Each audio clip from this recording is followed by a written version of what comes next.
ఇరాన్ను ఆర్థికంగా ఏకాకిని చేసేందుకు అమెరికా మరోసారి తీవ్ర స్థాయిలో ఆంక్షల అస్త్రాన్ని ప్రయోగించిన వేళ అది ప్రపంచానికే చేటని ఇంధన నిపుణులు హెచ్చరిస్తున్నారు.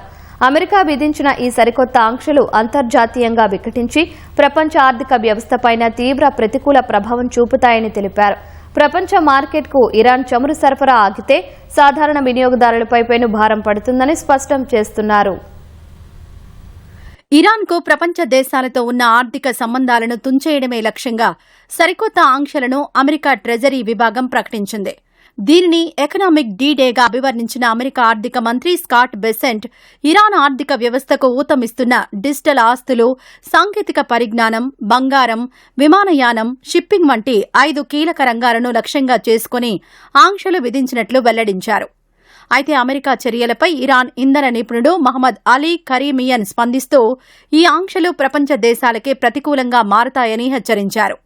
ప్రపంచంలోనే అత్యధిక చమురు, సహజ వాయువు నిల్వలు కలిగిన దేశాల్లో ఇరాన్ ఒకటని, తమ దేశీయ ఇంధన అవసరాలకు ఎలాంటి డోకా లేదని స్పష్టం చేశారు.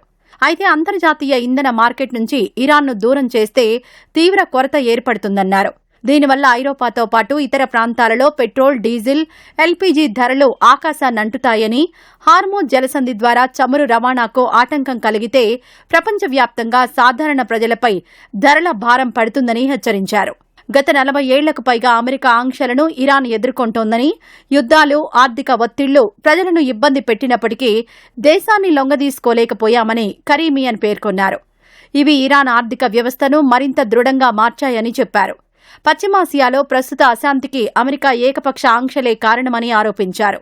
వాషింగ్టన్ తన అహేతుకమైన షరతులను పక్కన పెట్టి ఇప్పటికైనా దౌత్యపరమైన, అర్థవంతమైన చర్చలకు ముందుకు రావాలని ఆయన సూచించారు.